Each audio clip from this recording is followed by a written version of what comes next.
ਜਵਾਈ ਦੀ ਨਿਯੁਕਤੀ ਨੂੰ ਲੈ ਕੇ ਕਸੂਤੇ ਫਸੇ ਸੁਖਜਿੰਦਰ ਰੰਧਾਵਾ ਆਪਣੇ ਨਹੀਂ ਚੁੱਕੇ ਸਵਾਲ। ਨਿਊਜ਼ 18 ਤੇ ਬੋਲੇ ਫਤਿਹਜੰਗ ਸਿੰਘ ਬਾਜਵਾ। ਰੰਧਾਵਾ ਨੇ ਗ੍ਰਹਿ ਮੰਤਰੀ ਦੇ ਅਹੁਦੇ ਦੀ ਕੀਤੀ ਦੁਰਵਰਤੋਂ।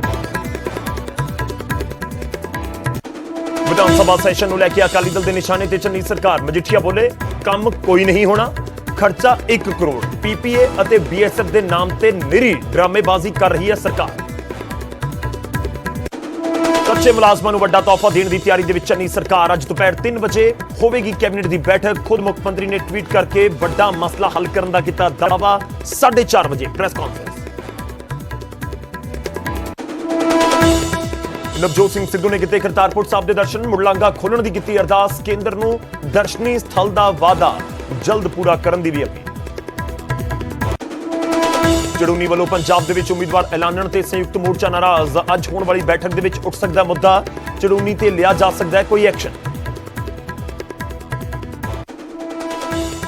ਐਕਸ਼ਨ ਦੇ ਵਿੱਚ ਕੈਬਨਿਟ ਮੰਤਰੀ ਸੰਗਤ ਸਿੰਘ ਗਿਲਜੀਆਂ।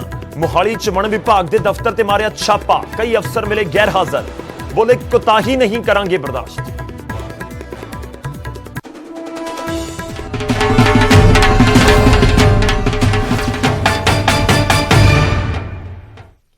ਸਤਿ ਸ੍ਰੀ ਅਕਾਲ, ਸਵਾਗਤ ਹੈ। ਗੌਰਵ ਸ਼ੁਕਲਾ ਮੈਂ ਹਾਂ ਤੁਹਾਡੇ ਨਾਲ। ਇਸ ਬੁਲੇਟਿਨ ਦਾ ਆਗਾਜ਼ ਕਰ ਰਹੇ ਹਾਂ। ਸਭ ਤੋਂ ਪਹਿਲਾਂ ਰੁਕ ਕਰਾਂਗੇ ਸ਼੍ਰੋਮਣੀ ਅਕਾਲੀ ਦਲ ਦੇ ਨਾਲ ਜੁੜੀ ਖਬਰ ਦਾ।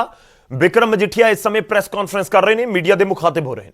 ਜਵਾਈ ਸਾਹਿਬ ਨੇ ਆਉਣਾ ਸੀ ਔਰ ਜਿਹੜੀ ਗੱਲ ਮੈਂ ਅੱਜ ਇਹਨਾਂ ਨੂੰ ਪੁੱਛਦਾ, ਮਾਝਾ ਐਕਸਪ੍ਰੈਸ ਨੇ ਜਦੋਂ ਉਹ ਆਪਣੇ ਐਮਐਲਏ ਸਾਹਿਬ ਨੇ ਫਤਿਹਜੰਗ ਬਾਜਵਾ ਦੀ ਮੁੰਡਾ ਲੱਗਿਆ ਸੀਗਾ ਇੰਸਪੈਕਟਰ, ਇਹਨਾਂ ਚੋਂ ਇੱਕ ਨੇ ਕਿਹਾ ਸੀਗਾ ਉਹਦੇ ਕੋਲ ਤਾਂ 4 ਕਰੋੜ ਦੀ ਗੱਡੀ ਆ ਤੇ ਹੁਣ ਉਹ ਥਾਣੇ 'ਚ 4 ਕਰੋੜ ਦੀ ਤੇ ਹੈ ਤਾਂ ਇਹਦੇ ਕੋਲ ਵੀ 3-4 ਕਰੋੜ ਦੀ ਗੱਡੀ। ਹਾਂ, ਆ ਗੱਡੀ ਇਹਦੇ ਕੋਲ ਵੀ, ਸੁੱਖੀ ਦੇ ਜਵਾਈ ਕੋਲ ਵੀ ਆ। ਇਹ ਨਹੀਂ ਕਿ ਨਹੀਂ ਆ, ਇਹ ਕਿਹੜਾ ਉਹ ਨੰਗ ਆ। ਇਸ ਲਈ ਮੈਰਿਟ ਤੇ ਕੁਝ ਨਹੀਂ ਹੋਇਆ।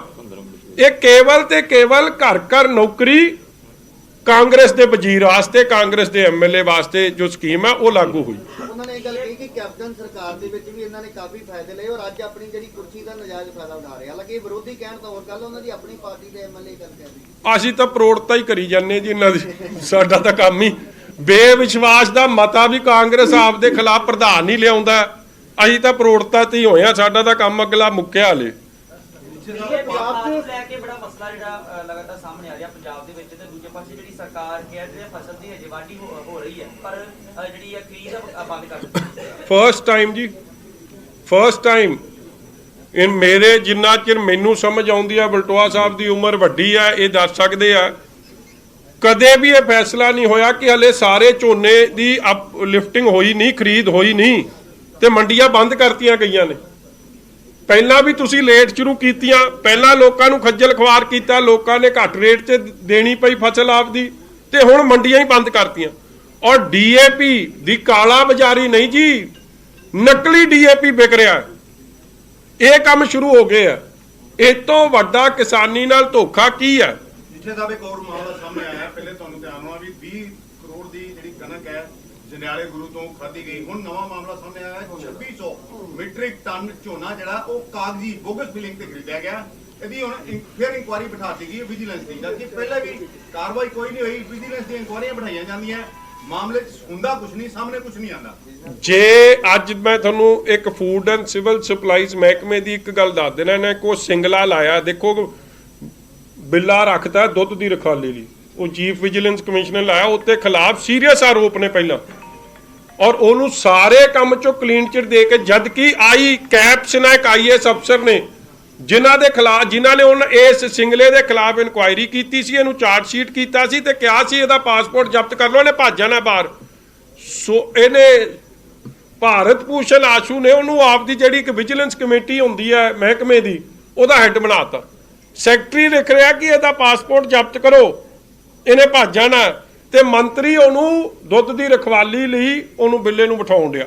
ਔਰ ਅੱਜ ਮੈਂ ਇਮਾਨਦਾਰੀ ਨਾਲ ਕਹਿਣਾ, ਅੱਜ ਕਿਸੇ ਸਿਟਿੰਗ ਜੱਜ ਦੀ ਇਨਕੁਆਇਰੀ ਹੋ ਜੇ, ਘੱਟੋ ਘੱਟ 5000 ਕਰੋੜ ਦਾ ਘਪਲਾ ਇੱਕ ਮਹਿਕਮੇ ਚੋਂ, ਫੂਡ ਐਂਡ ਸਿਵਲ ਸਪਲਾਈ ਚੋਂ, ਜਿਹੜੇ ਗਰੀਬਾਂ ਦੀ ਕਣਕ ਖਾਣ ਦਾ, ਬਾਹਰੋਂ ਫਸਲ ਸਸਤੀ ਲੈ ਕੇ ਪੂਰੇ ਰੇਟ ਤੇ ਬਿੱਲ ਕਰਾਉਣ ਦਾ, ਸ਼ੈਲਰਾਂ ਦੇ ਨਾਲ ਹੇਰਾ ਫੇਰੀ ਦਾ, ਆ ਬਾਰਦਾਨੇ ਦੀ ਹੇਰਾ ਫੇਰੀ ਦਾ, ਪਲਿੰਥਾਂ ਦੀ ਹੇਰਾ ਫੇਰੀ ਦਾ, ਅਫਸਰਾਂ ਨੂੰ ਗਲਤ ਚਾਰਜ ਦੇ ਕੇ ਫਸਲ ਐਨ ਗਾਇਬ ਵੀ ਕਰਦੇ ਨਹੀਂ ਰਾਤੋਂ ਰਾਤ, ਕਿੱਥੇ ਉਹ ਜਲਾਲ ਉਹ ਜਿਹੜਾ ਉਹ ਇਹਨਾਂ ਦਾ ਹੈਗਾ ਉਹ ਐਮਐਲਏ ਮਦਨ ਲਾਲ ਜਲਾਲਪੁਰਾ ਦਾ ਭਾਂਜਾ ਅੱਜ ਤੱਕ ਨਹੀਂ ਲੱਭਿਆ। ਉਹ ਕੋਠੀ ਵੀ ਵੇਚ ਗਿਆ, ਸਭ ਕੁਝ ਵੇਚ ਗਿਆ, ਇਹਨਾਂ ਨੂੰ ਲੱਭ ਹੀ ਨਹੀਂ ਰਿਹਾ।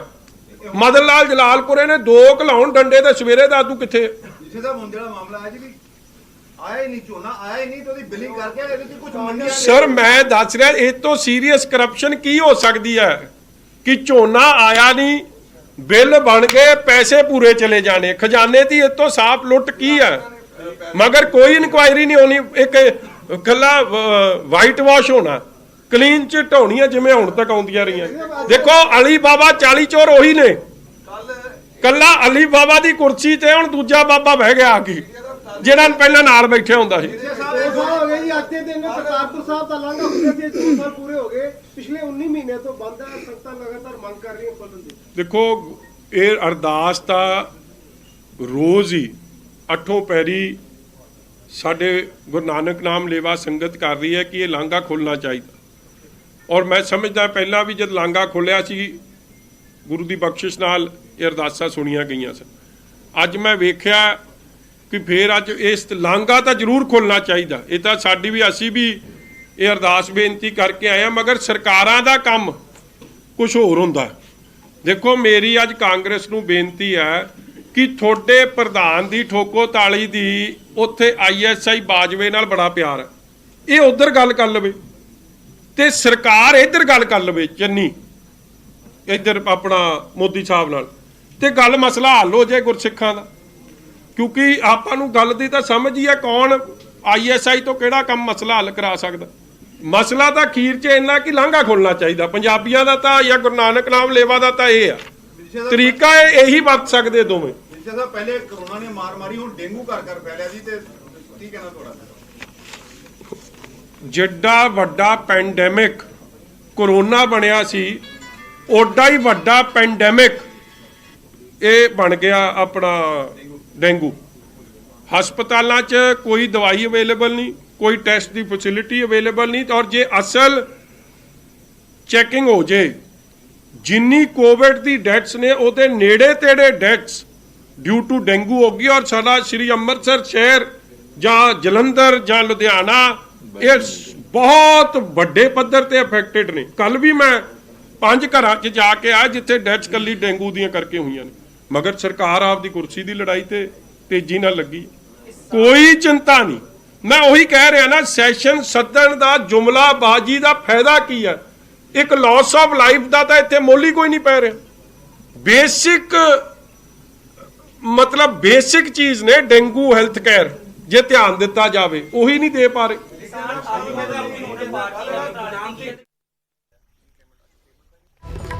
ਤਾਂ ਵਿਕਰਮ ਮਜੀਠੀਆ ਦੇ ਵੱਲੋਂ ਸਰਕਾਰ ਨੂੰ ਘੇਰਿਆ ਜਾ ਰਿਹਾ, ਖਾਸ ਤੌਰ ਤੇ ਜਿਸ ਤਰੀਕੇ ਨਾਲ ਸੈਸ਼ਨ ਸੱਦਿਆ ਗਿਆ, ਪਹਿਲਾਂ 1 ਦਿਨ ਦਾ ਸੀ, ਫਿਰ ਉਸ ਨੂੰ 2 ਦਿਨ ਦਾ ਕੀਤਾ ਗਿਆ। ਸ਼ੁਰੂਆਤ ਹੋਈ ਸੋਮਵਾਰ ਨੂੰ, ਮੰਗਲਵਾਰ ਤੇ ਬੁੱਧਵਾਰ ਉਸ ਦੇ ਵਿੱਚ ਵਿਰਾਮ ਛੁੱਟੀ ਦਿੱਤੀ ਗਈ ਤੇ ਉਸ ਤੋਂ ਬਾਅਦ ਹੁਣ ਵੀਰਵਾਰ ਨੂੰ ਯਾਨੀ 11 ਤਰੀਕ ਨੂੰ ਦੂਜਾ ਤੇ ਆਖਰੀ ਦਿਨ ਹੋਵੇਗਾ।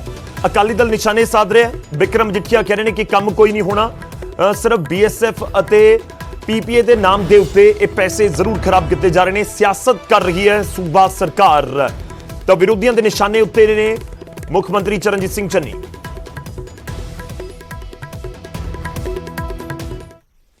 ਹੁਣ ਅੱਗੇ ਵਧਦੇ ਹਾਂ, ਅਗਲੀ ਖਬਰ ਦਾ ਰੁਖ ਕਰਦੇ ਹਾਂ। ਵੱਡੀ ਖਬਰ ਹੈ ਇਸ ਸਮੇਂ ਦੀ, ਸੂਤਰਾਂ ਦੇ ਹਵਾਲੇ ਤੋਂ, ਸਾਡੇ ਕੋਲ ਟਾਪ ਸੋਰਸਿਸ ਦੇ ਹਵਾਲੇ ਤੋਂ ਇਹ ਜਾਣਕਾਰੀ ਹੈ ਕਿ AG ਅਤੇ DGP ਨੂੰ ਬਦਲਣ ਦੀ ਤਿਆਰੀ ਹੋ ਰਹੀ ਹੈ। ਅੱਜ ਕੈਬਨਿਟ ਦੀ ਬੈਠਕ ਦੇ ਵਿੱਚ ਚਰਚਾ ਇਸ ਮੁੱਦੇ ਉੱਤੇ ਹੋ ਸਕਦੀ ਹੈ। ਸਿੱਧੂ ਨੇ AG ਅਤੇ DGP ਦੇ ਖਿਲਾਫ ਮੋਰਚਾ ਖੋਲ੍ਹਿਆ ਹੋਇਆ, ਇੱਕ ਤੋਂ ਬਾਅਦ ਇੱਕ 2 ਵੱਡੀਆਂ ਪ੍ਰੈਸ ਕਾਨਫਰੰਸ ਕਰ ਚੁੱਕੇ ਨੇ ਸਿੱਧੂ। ਤੇ ਸਿੱਧੂ ਨੇ 1 ਦਿਨ ਪਹਿਲਾਂ ਯਾਨੀ ਕੱਲ ਕਿਹਾ ਸੀ ਜਾਂ ਤਾਂ ਅਫਸਰ ਚੁਣ ਲਓ ਜਾਂ ਫਿਰ PPCC ਦਾ ਪ੍ਰਧਾਨ। ਤਾਂ ਹੁਣ ਲੱਗ ਰਿਹਾ ਕਿ PPCC ਦਾ ਪ੍ਰਧਾਨ ਹੀ ਸਰਕਾਰ ਚੁਣਨ ਜਾ ਰਹੀ ਹੈ। DGP ਲਗਾਇਆ ਗਿਆ, ਕਾਰਜਕਾਰੀ DGP ਇਕਬਾਲਪ੍ਰੀਤ ਸਿੰਘ ਸਹੋਤਾ ਨੂੰ, ਇਕਬਾਲਪ੍ਰੀਤ ਸਿੰਘ ਸਹੋਤਾ ਦੀ ਨਿਯੁਕਤੀ ਨੂੰ ਲੈ ਕੇ ਸਵਾਲ ਚੁੱਕੇ ਗਏ ਨਵਜੋਤ ਸਿੰਘ ਸਿੱਧੂ ਵੱਲੋਂ। ਤੇ ਉਸ ਤੋਂ ਬਾਅਦ AG ਦੀ ਨਿਯੁਕਤੀ ਹੋਈ, AG ਲਗਾਇਆ ਗਿਆ APS ਦਿਓਲ ਨੂੰ। ਤਾਂ ਉਹਨਾਂ ਦੀ ਨਿਯੁਕਤੀ ਨੂੰ ਲੈ ਕੇ ਵੀ ਸਵਾਲ ਚੁੱਕੇ ਗਏ। ਦਰਅਸਲ ਇਕਬਾਲਪ੍ਰੀਤ ਸਿੰਘ ਸਹੋਤਾ ਜਦੋਂ 2015 ਦੇ ਵਿੱਚ ਬੇਅਦਬੀ ਤੇ ਗੋਲੀकांड ਦੀ ਘਟਨਾ ਵਾਪਰੀ ਸੀ ਤਾਂ ਜੋ ਸਭ ਤੋਂ ਪਹਿਲਾਂ SIT ਬਣੀ ਸੀ ਉਸ ਦੇ ਹੈੱਡ ਸੀ, ਉਸ SIT ਨੂੰ ਹੈੱਡ ਕਰ ਰਹੇ ਸਨ। ਤੇ ਸਿੱਧੂ ਇਲਜ਼ਾਮ ਲਗਾਉਂਦੇ ਨੇ ਕਿ ਇਕਬਾਲਪ੍ਰੀਤ ਸਿੰਘ ਸਹੋਤਾ ਦੀ SIT ਦੇ ਵੱਲੋਂ ਹੀ, ਉਸ SIT ਦੇ ਵੱਲੋਂ ਹੀ ਜਿਹੜੀ ਕਲੀਨ ਚਿਟ ਦਿੱਤੀ ਗਈ ਸੀ ਸੁਖਬੀਰ ਬਾਦਲ ਨੂੰ ਤੇ APS ਦਿਓਲ ਨੂੰ ਲੈ ਕੇ ਇਤਰਾਜ਼ ਇਸ ਕਰਕੇ ਹੈ ਕਿਉਂਕਿ ਉਹ ਸੁਮੇਧ ਸਿੰਘ ਸੈਣੀ ਦੇ ਵਕੀਲ ਰਹੇ ਨੇ। ਸਿੱਧਾ ਰੁਕ ਕਰਦੇ ਹਾਂ ਪੰਕਜ ਕਪਾਈ ਦਾ ਹੋਰ ਜਾਣਕਾਰੀ ਦੇ ਨਾਲ। ਸਾਡੇ ਨਾਲ ਜੁੜ ਰਹੇ ਨੇ ਸਾਡੇ ਸਹਿਯੋਗੀ ਪੰਕਜ। ਦੱਸੋ ਕੀ ਕੁਝ ਤੁਹਾਡੇ ਕੋਲ ਇਨਫੋਰਮੇਸ਼ਨ ਇਸ ਸਮੇਂ? ਵੱਡੀ ਖਬਰ ਹੈ, ਸਪਸ਼ਟ ਸ਼ਬਦਾਂ ਦੇ ਵਿੱਚ ਕਹੀਏ ਕਿ ਸਰਕਾਰ ਸਿੱਧੂ ਦੇ ਸਿਆਸੀ ਹਮਲਿਆਂ ਦੇ ਸਾਹਮਣੇ ਆਪਣੇ ਫੈਸਲਿਆਂ ਨੂੰ ਬਦਲਣ ਦੇ ਲਈ ਮਜਬੂਰ ਹੋਣ ਜਾ ਰਹੀ ਹੈ ਜਾਂ ਮਜਬੂਰ ਹੋ ਚੁੱਕੀ ਹੈ, ਬਦਲਣਾ ਹੀ ਪਏਗਾ। ਕੀ ਇਨਫੋਰਮੇਸ਼ਨ ਤੁਹਾਡੇ ਕੋਲ ਪੰਕਜ? गौरव, एक कैबिनेट ਦੇ ਵਿੱਚ ਤੈਅ ਹੋਣਾ ਹੈ ਕਿ ਏਜੀ ਔਰ ਡੀਜੀਪੀ ਬਦਲੇ ਜਾਣੇ ਆ ਜਾਂ ਨਹੀਂ ਬਦਲੇ ਜਾਣੇ, ਕਿਉਂਕਿ ਕੱਲ ਜਿਹੜੀ ਮੀਟਿੰਗ ਹੋਈ ਸੀ ਨਵਜੋਤ ਸਿੰਘ ਸਿੱਧੂ ਅਤੇ ਚਰਨਜੀਤ ਸਿੰਘ ਚੰਨੀ ਦੇ ਵਿਚਾਲੇ, ਉਸ ਵਿੱਚ ਹਰੀਸ਼ ਚੌਧਰੀ ਪੰਜਾਬ ਕਾਂਗਰਸ ਮਾਮਲਿਆਂ ਦੇ ਇੰਚਾਰਜ ਤੇ ਪ੍ਰਗਟ ਸਿੰਘ ਇਹ ਵੀ ਮੌਜੂਦ ਸੀਗੇ। ਨਵਜੋਤ ਸਿੰਘ ਸਿੱਧੂ ਹੋਰਾਂ ਨੇ ਆਪਣਾ ਰੁਖ ਉੱਥੇ ਵੀ ਸਾਫ਼ ਕੀਤਾ ਸੀਗਾ ਕਿ ਏਜੀ ਡੀਜੀਪੀ ਬਦਲੇ ਜਾਣਗੇ, ਉਸ ਤੋਂ ਬਾਅਦ ਹੀ ਉਹ ਕਾਂਗਰਸ ਦੀ ਪ੍ਰਧਾਨਗੀ ਦੀ ਜਿਹੜੀ ਜ਼ਿੰਮੇਵਾਰੀ ਉਹ ਅੱਗੇ ਕੰਟੀਨਿਊ ਕਰਨਗੇ। ਔਰ ਕੱਲ ਦੀ ਮੀਟਿੰਗ ਦੇ ਵਿੱਚ ਇੱਕ ਹੋਰ ਅਹਿਮ ਸ਼ਖਸ ਜਿਹੜੇ ਨੇ ਉਹ ਮੌਜੂਦ ਸੀ, ਉਹ ਸੀ ਚਟੋਪਾਧਿਆਏ ਦੀ ਵਕਾਲਤ ਵੀ ਨਵਜੋਤ ਸਿੰਘ ਸਿੱਧੂ ਕਰਦੇ ਆਏ ਨੇ। ਚਟੋਪਾਧਿਆਏ ਦਾ ਨਾਮ ਵੀ ਜਿਹੜਾ ਪੈਨਲ यूपीएससी ਨੂੰ ਗਿਆ ਸੀਗਾ ਉਸ ਮੁਤਲਕ ਵੀ ਗਿਆ ਵਾ। ਹਾਲਾਂਕਿ ਚਟੋਪਾਧਿਆਏ ਦੀ ਸਰਵਿਸ ਜਿਹੜੀ ਉਹ 6 ਮਹੀਨੇ ਤੋਂ ਘੱਟ ਦੀ ਬਚੀ ਹੈ, ਤਾਂ ਅਜਿਹੇ ਚ ਚਟੋਪਾਧਿਆਏ ਨੂੰ ਲੈ ਕੇ ਕੀ ਕੁਝ ਫੈਸਲਾ ਲਿੱਤਾ ਜਾਂਦਾ ਹੈ, ਕਿਉਂਕਿ यूपीएससी ਦੇ ਅਗਰ ਟੈਕਨੀਕਲੀ ਦੇਖਿਆ ਜਾਵੇ ਤਾਂ 6 ਮਹੀਨੇ ਦੀ ਸਰਵਿਸ ਹੋਣਾ ਬੇहद ਜ਼ਰੂਰੀ ਹੈ। ਲੇਕਿਨ ਜਦੋਂ ਪੈਨਲ ਭੇਜਿਆ ਗਿਆ ਸੀਗਾ, ਇੱਕ ਦਿਨ ਪਹਿਲਾਂ ਭੇਜਿਆ ਗਿਆ ਸੀਗਾ। ਔਰ ਕੀ ਨਵਜੋਤ ਸਿੰਘ ਸਿੱਧੂ ਦੇ ਇਨ੍ਹਾਂ ਹਮਲਿਆਂ ਤੋਂ ਬਾਅਦ ਸਰਕਾਰ ਚੁੱਕੇਗੀ? ਕੀ ਉਹਨਾਂ ਨੂੰ ਆਪਣੇ ਫੈਸਲੇ ਬਦਲਨੇ ਪੈਣਗੇ ਜਾਂ ਨਹੀਂ ਫੈਸਲੇ ਬਦਲਨੇ ਪੈਣਗੇ? ਇਸ ਦਾ ਫੈਸਲਾ ਅੱਜ ਕੈਬਨਿਟ ਦੇ ਵਿੱਚ ਤੈਅ ਹੋਏਗਾ। ਲੇਕਿਨ ਨਵਜੋਤ ਸਿੰਘ ਸਿੱਧੂ ਹੋਰਾਂ ਨੇ ਆਪਣਾ ਰੁਖ ਸਾਫ਼ ਕਰ ਦਿੱਤਾ ਹੈ। ਕੱਲ ਦੀ ਪ੍ਰੈਸ ਕਾਨਫਰੰਸ 'ਚ ਵੀ ਇਸ ਗੱਲ ਦਾ ਜ਼ਿਕਰ ਨਵਜੋਤ ਸਿੰਘ ਸਿੱਧੂ ਹੋਰਾਂ ਨੇ ਕੀਤਾ ਸੀਗਾ ਕਿ ਜਾਂ ਤਾਂ ਪ੍ਰਧਾਨ ਰਹਿਣਗੇ ਜਾਂ ਫਿਰ ਜਿਹੜੇ ਕੰਪਰੋਮਾਈਜ਼ ਅਫਸਰ ਨੇ ਉਹਨਾਂ ਨੂੰ ਰੱਖ ਲਵੋ। ਇਸ ਗੱਲ ਦਾ ਜ਼ਿਕਰ ਉਹਨਾਂ ਨੇ ਕੱਲ ਦੀ ਪ੍ਰੈਸ ਕਾਨਫਰੰਸ 'ਚ ਓਪਨਲੀ ਕਹਿ ਦਿੱਤਾ ਸੀ। ਔਰ ਜਦੋਂ ਮੀਟਿੰਗ ਹੋਈ ਤਾਂ ਹਰੀਸ਼ ਚੌਧਰੀ ਸਾਹਿਬ ਨੇ ਵੀ ਇਸ ਗੱਲ ਦਾ ਜ਼ਿਕਰ ਉਹਨਾਂ ਨੇ ਕਰ ਦਿੱਤਾ। ਤਾਂ ਅੱਜ ਚਰਚਾ ਹੋਏਗੀ ਔਰ ਚਰਚਾ ਤੋਂ ਬਾਅਦ ਇਹ ਫੈਸਲਾ ਲਿੱਤਾ ਜਾਏਗਾ ਕਿ ਡੀਜੀਪੀ ਜਾਂ ਏਜੀ ਬਦਲਨੇ ਨੇ ਜਾਂ ਨਹੀਂ ਬਦਲਨੇ। ਅਗਰ ਬਦਲਨੇ ਨੇ ਤਾਂ ਫਿਰ ਕੀ ਚਟੋਪਾਧਿਆਏ ਨੂੰ ਲਗਾਇਆ ਜਾਏਗਾ ਜਾਂ ਫਿਰ ਏਜੀ ਕਿਸ ਨੂੰ ਲਗਾਇਆ ਜਾਏਗਾ, ਜਾਂ ਫਿਰ ਨਵਜੋਤ ਸਿੰਘ ਸਿੱਧੂ ਦੀਆਂ ਮੰਗਾਂ ਨੂੰ ਕਿਸ ਤਰੀਕੇ ਨਾਲ ਸਰਕਾਰ ਦੇਖਦੀ ਹੈ, ਕਾਫੀ ਅਹਿਮ ਹੈ। ਔਰ ਦੋ ਹੋਰ ਮੁੱਦੇ ਨੇ, ਪੀਪੀਏ ਨੂੰ ਲੈ ਕੇ ਵੀ ਅੱਜ ਦੀ ਮੀਟਿੰਗ ਦੇ ਵਿੱਚ ਚਰਚਾ ਜਿਹੜੀ ਉਹ ਰਹਿਣ ਵਾਲੀ ਹੈ। ਔਰ ਇਸ ਦੇ ਨਾਲ ਜਿਹੜੇ ਖੇਤੀ ਕਾਨੂੰਨ ਨੇ, ਕੱਲ ਨੂੰ ਵਿਧਾਨ ਸਭਾ ਦਾ 11 ਤਰੀਕ ਨੂੰ ਵਿਧਾਨ ਸਭਾ ਦਾ ਇਜਲਾਸ ਇੱਕ ਵਾਰ ਹੋਏਗਾ, ਤਾਂ ਖੇਤੀ ਕਾਨੂੰਨ ਜਿਹੜੇ ਰੱਦ ਕੀਤੇ ਜਾਣੇ ਨੇ ਉਸ ਮੁਤਲਕ ਵੀ ਕੈਬਨਿਟ ਦੇ ਵਿੱਚ ਚਰਚਾ ਹੋਏਗੀ। ਔਰ ਨਾਲ ਹੀ ਨਾਲ ਜਿਹੜੇ ਕੱਚੇ ਮੁਲਾਜ਼ਮ ਨੇ, ਪੰਜਾਬ 'ਚ 29,000 ਕੱਚੇ ਮੁਲਾਜ਼ਮ ਨੇ, ਉਹਨਾਂ ਨੂੰ ਵੀ ਪੱਕੇ ਕਰਨ ਦੀ ਤਿਆਰੀ ਸਰਕਾਰ ਜਿਹੜੀ ਉਹ ਕਰ ਰਹੀ ਹੈ। ਗੌਰਵ, ਠੀਕ ਹੈ ਪੰਕਜ, ਮੈਂ ਇੱਕ ਚੀਜ਼ ਹੋਰ ਜਾਣਨੀ ਚਾਹੁੰਦਾ ਕਿਉਂਕਿ ਏਜੀ ਦੇ ਵੱਲੋਂ ਅਸਤੀਫੇ ਦੇ ਚਰਚੇ ਪਹਿਲਾਂ ਹੀ ਬਹੁਤ ਨੇ। ਇਨਫੈਕਟ ਇੱਕ ਲੈਟਰ ਵੀ ਸਾਹਮਣੇ ਆ ਗਿਆ ਸੀ ਕਿ ਉਹਨਾਂ ਨੇ ਰਿਜ਼ਾਈਨ ਕਰ ਦਿੱਤਾ। ਤਾਂ ਕੀ ਏਜੀ ਦਾ ਰੈਜ਼ਿਗਨੇਸ਼ਨ ਅੱਜ ਐਕਸੈਪਟ ਹੋ ਜਾਏਗਾ, ਇਹ ਸਮਝਿਆ ਜਾਵੇ? ਤੇ ਦੂਜੇ ਪਾਸੇ ਜੇ ਡੀਜੀਪੀ ਨੂੰ ਬਦਲਣਾ ਹੈ, ਜੇ ਇਕਬਾਲਪ੍ਰੀਤ ਸਿੰਘ ਸਹੋਤਾ ਦੀ ਥਾਂ ਦੇ ਉੱਤੇ ਕਿਸੇ ਹੋਰ ਨੂੰ ਲਗਾਉਣਾ ਹੈ, ਤਾਂ ਉਹ ਵੀ ਕਿੰਨਾ ਔਖਾ ਜਾਂ ਕਿੰਨਾ ਪੇਚੀਦਾ ਪ੍ਰੋਸੈਸ ਹੈ ਕਿ ਵਾਕਈ ਕੈਬਨਿਟ ਦੇ ਵਿੱਚ ਆ ਕੇ ਇੱਕ ਫੈਸਲਾ ਲਿਆ ਜਾਵੇਗਾ ਤੇ ਕਿਸੇ ਹੋਰ ਨੂੰ ਡੀਜੀਪੀ ਦੀ ਨਿਯੁਕਤੀ ਦੇ ਉੱਤੇ ਬਿਠਾ ਦਿੱਤਾ ਜਾਏਗਾ, ਜਾਂ ਫਿਰ ਕਾਰਜਕਾਰੀ ਡੀਜੀਪੀ ਜਿਵੇਂ ਇਕਬਾਲਪ੍ਰੀਤ ਸਿੰਘ ਸਹੋਤਾ ਨੂੰ ਲਗਾਇਆ ਗਿਆ ਉਸ ਤਰ੍ਹਾਂ ਹੀ ਕੋਈ ਡਿਸੀਜਨ ਲਿਆ ਜਾ ਸਕਦਾ?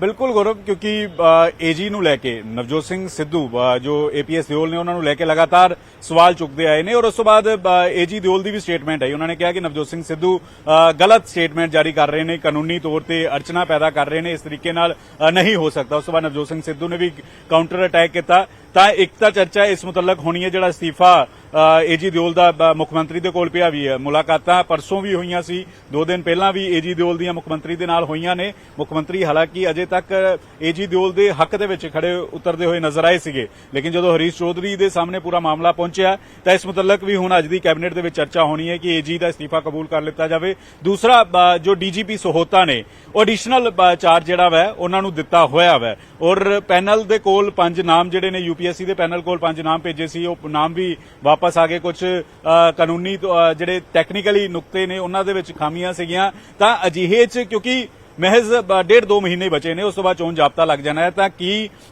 ਐਡੀਸ਼ਨਲ ਚਾਰਜ ਚਟੋਪਾਧਿਆਏ ਨੂੰ ਦਿੱਤਾ ਜਾਏਗਾ ਜਾਂ ਕਿਸੇ ਹੋਰ ਨੂੰ ਦਿੱਤਾ ਜਾਏਗਾ ਅਗਰ ਡੀਜੀਪੀ ਬਦਲੇ ਜਾਂਦੇ ਨੇ? ਔਰ ਦੂਸਰਾ ਇਹ ਵੀ ਹੈ ਕਿ ਅਗਰ ਨਵਜੋਤ ਸਿੰਘ ਸਿੱਧੂ ਦੀਆਂ ਇਹ ਮੰਗਾਂ ਮੰਨ ਲਿੱਤੀਆਂ ਜਾਂਦੀਆਂ ਤਾਂ ਕਿਤੇ ਨਾ ਕਿਤੇ ਸਰਕਾਰ ਬੈਕਫੁੱਟ ਤੇ ਆਂਦੀ ਹੈ, ਕਿਉਂਕਿ ਸਰਕਾਰ ਨੇ ਕੁਝ ਹੀ ਸਮਾਂ ਪਹਿਲਾਂ ਇਹ ਦੋਵੇਂ ਨਿਯੁਕਤੀਆਂ ਕੀਤੀਆਂ ਸੀਗੀਆਂ।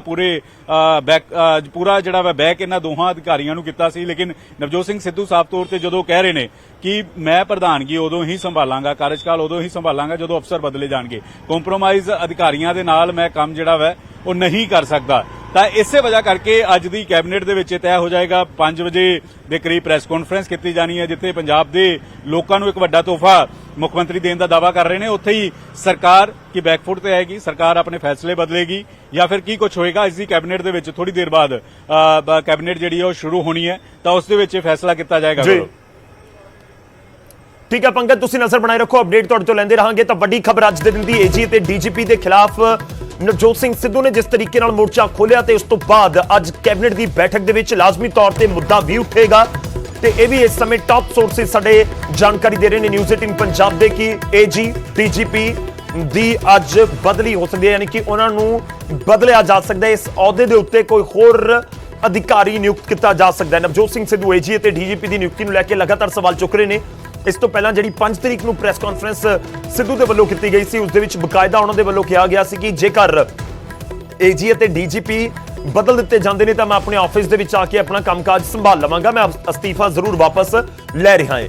ਤੇ ਇੱਕ ਦਿਨ ਪਹਿਲਾਂ ਯਾਨੀ ਕਿ 8 ਤਰੀਕ ਨੂੰ ਜਿਹੜੀ ਪ੍ਰੈਸ ਕਾਨਫਰੰਸ ਕੀਤੀ ਜਾਂਦੀ ਹੈ, ਉਸ ਦੇ ਵਿੱਚ ਨਵਜੋਤ ਸਿੰਘ ਸਿੱਧੂ ਆਰ-ਪਾਰ ਦੇ ਮੂਡ ਦੇ ਵਿੱਚ ਨਜ਼ਰ ਆਏ ਤੇ ਉਹਨਾਂ ਦੇ ਵੱਲੋਂ ਸਾਫ਼ ਕਰ ਦਿੱਤਾ ਗਿਆ ਕਿ ਹੁਣ ਸਰਕਾਰ ਦੇ ਪਾਲੇ 'ਚ ਗੇਂਦ ਹੈ ਕਿ ਜਾਂ ਤਾਂ ਕੰਪਰੋਮਾਈਜ਼ਡ ਅਫਸਰਾਂ ਨੂੰ ਚੁਣ ਲਿਆ ਜਾਵੇ ਜਾਂ ਫਿਰ ਪੰਜਾਬ ਕਾਂਗਰਸ ਦੇ ਪ੍ਰਧਾਨ ਨੂੰ, ਯਾਨੀ ਕਿ ਆਪਸ਼ਨ ਛੱਡੀ ਨਹੀਂ ਕੋਈ ਨਵਜੋਤ ਸਿੰਘ ਸਿੱਧੂ ਨੇ ਮੁੱਖ ਮੰਤਰੀ ਚੰਨੀ ਦੇ ਸਾਹਮਣੇ। ਜਾਂ ਤਾਂ ਹੁਣ ਸਿੱਧੂ ਨੂੰ ਲੈ ਕੇ ਕੋਈ ਐਕਸ਼ਨ ਲੈਣਾ ਹੋਏਗਾ ਜਾਂ ਫਿਰ ਦੂਜੇ ਪਾਸੇ ਅਧਿਕਾਰੀਆਂ ਨੂੰ ਲੈ ਕੇ ਜਿਨ੍ਹਾਂ ਦੀ ਨਿਯੁਕਤੀ ਦੇ ਉੱਤੇ ਸਵਾਲ ਚੁੱਕੇ ਜਾ ਰਹੇ। ਸਿੱਧੂ ਨੇ ਕਿਹਾ ਕਿ ਤੁਹਾਨੂੰ ਉਹ ਵੀ ਸੁਣਾਉਂਦੇ ਆ, ਏਜੀ ਅਤੇ ਡੀਜੀਪੀ ਦੇ ਖਿਲਾਫ ਸਿੱਧੂ ਆਰ-ਪਾਰ ਦੀ ਲੜਾਈ ਦੇ ਵਿੱਚ ਪੂਰੀ ਤਰ੍ਹਾਂ ਦੇ ਨਾਲ ਉਤਰੇ ਹੋਏ ਨੇ। ਕੱਲ ਤਿੱਖੇ ਹਮਲੇ ਬੋਲਦਿਆਂ ਸਿੱਧੂ ਨੇ ਕਿਹਾ ਕਿ ਇੱਕ ਨੇ ਸੈਣੀ ਨੂੰ ਬਲੈਂਕਟ ਬੇਲ ਦਵਾਈ ਯਾਨੀ ਏਜੀ ਏਪੀਐਸ ਦਿਓਲ ਨੇ ਅਤੇ ਦੂਜੇ ਨੇ ਕਲੀਨ ਚਿਟ ਦਿੱਤੀ, ਯਾਨੀ ਕਿ ਉਹਨਾਂ ਦਾ ਇਸ਼ਾਰਾ ਜੋ ਮੌਜੂਦਾ ਡੀਜੀਪੀ ਨੇ ਇਕਬਾਲਪ੍ਰੀਤ ਸਿੰਘ ਸਹੋਤਾ ਉਹਨਾਂ ਦੇ ਵੱਲ ਸੀ। ਇੱਥੇ ਬਸ ਨਹੀਂ, ਸਿੱਧੂ ਨੇ ਤਾਂ ਇੱਥੋਂ ਤੱਕ ਕਹਿ ਦਿੱਤਾ ਕਿ ਜਾਂ ਤਾਂ ਦੋਵੇਂ ਅਫਸਰਾਂ ਨੂੰ ਰੱਖ ਲਵੋ ਜਾਂ ਫਿਰ ਮੈਨੂੰ। ਇੱਕ ਨੇ ਕਲੀਨ ਚਿੱਟ ਦਿੱਤੀ ਹੈ ਤੇ ਦੂਜਾ ਬਲੈਂਕਟ ਬਿੱਲ ਦੇਈ ਫਿਰਦਾ ਤੇ ਇਨਵੈਸਟੀਗੇਸ਼ਨ ਪੂਰੀ ਕਰਕੇ ਦਿਖਾਓ ਉਹਦੇ ਬਿਨਾ। ਮੈਂ ਕਿਹਾ ਸੀ ਉਹੀ ਕੜੀ ਹੈ, ਤੁਸੀਂ ਜੋ ਮਰਜ਼ੀ ਬੋਲੀ ਜੋ। ਬਾਕੀ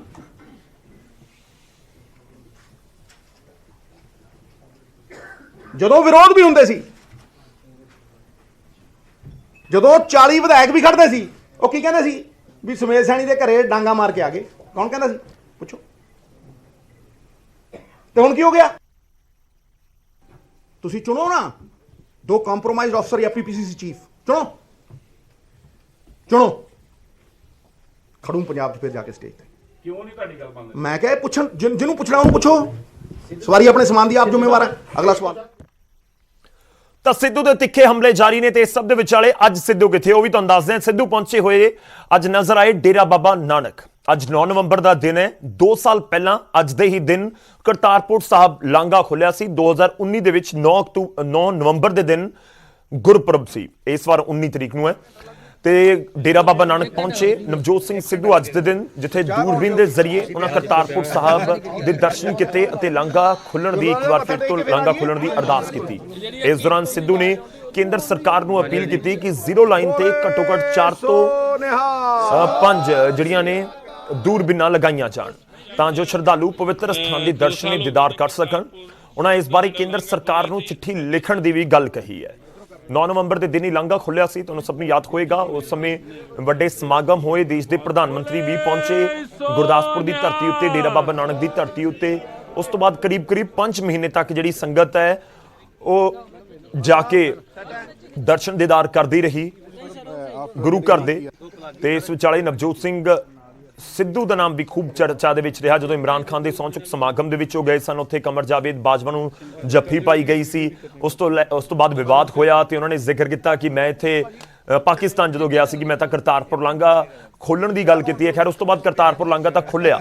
ਉਹ ਕਰੀਬ 5 ਮਹੀਨੇ ਤੱਕ ਕਰਤਾਰਪੁਰ ਸਾਹਿਬ ਜਾ ਕੇ ਲਾਂਘੇ ਦੇ ਜ਼ਰੀਏ ਜਿਹੜੀ ਸੰਗਤ ਹੈ ਉਸਨੇ ਦਰਸ਼ਨ ਕੀਤੇ। ਪਰ ਕਰੋਨਾ ਜਿਵੇਂ ਹੀ ਸ਼ੁਰੂਆਤ ਹੋਈ, ਕਰੋਨਾ ਦੀ ਮਾਰਚ 2020 ਦੇ ਵਿੱਚ, ਉਸ ਸਮੇਂ ਬੰਦ ਕਰ ਦਿੱਤਾ ਗਿਆ ਸੀ ਲਾਂਘਾ ਤੇ ਅੱਜ ਤੱਕ ਵਾਪਸ ਨਹੀਂ ਖੁੱਲਿਆ।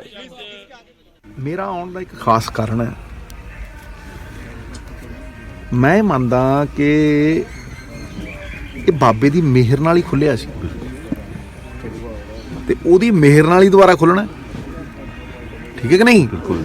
ਔਰ ਮੈਂ ਇਹ ਆਸਥਾ ਇਸ ਕਰਕੇ ਵੀ ਲੈ ਕੇ ਆਇਆ ਵੀ ਉਹਦੇ ਦਰ ਦੇ ਉੱਤੋਂ ਜੋ ਪ੍ਰਕਾਸ਼ ਹੋਣਾ ਹੈ, ਸਾਡਾ ਤਾਂ ਮਾਂ-ਬਾਪ ਉਹੀ ਹੈ ਨਾ, ਉਹਦੇ ਦਰ ਤੋਂ ਜੋ ਪ੍ਰਕਾਸ਼ ਹੋਣਾ ਹੈ ਉਹਨੇ ਦੁਨੀਆ ਨੂੰ ਸੇਧ ਦੇਣੀ, ਸਿਦਕ ਦੇਣੀ, ਉਹ ਸਾਡਾ ਚਾਨਣ ਮਨਾਰਾ ਹੈ। ਇਸ ਕਰਕੇ ਮੈਂ ਉਹੀ ਅਰਦਾਸ ਕਰਨ ਆਇਆ ਕਿ ਇਹ ਬਾਬਾ ਮਿਹਰ ਕਰ, ਇਹ ਲਾਂਘਾ ਖੋਲ, ਕਿਉਂਕਿ ਤੂੰ ਸਾਡਾ ਮਾਈ ਬਾਪ ਹੈ, ਤੂੰ ਸਾਡਾ ਮੁੱਢ ਹੈ, ਤੂੰ ਸਾਡੀ ਜੜ, ਤੇਰਾ ਜਿਹੜਾ ਮੰਤਰ ਉਹ ਵੀ ਸਾਡਾ ਮੂਲ ਹੈ।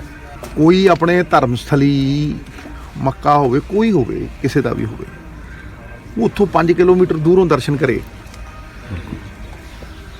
ਉਹ ਜੱਚਦੀ ਨਹੀਂ ਨਾ ਗੱਲ, ਸਮਝ ਨਹੀਂ? ਸਰਕਾਰਾਂ ਕੋਲ ਬੜੀਆਂ ਵਿਨਤੀਆਂ ਕਰ ਲੀਆਂ ਤੇ ਹੁਣ ਬਾਬੇ ਨੂੰ ਹੀ ਕਰਨੀ ਹੈ ਵੀ ਮਿਹਰ ਕਰ,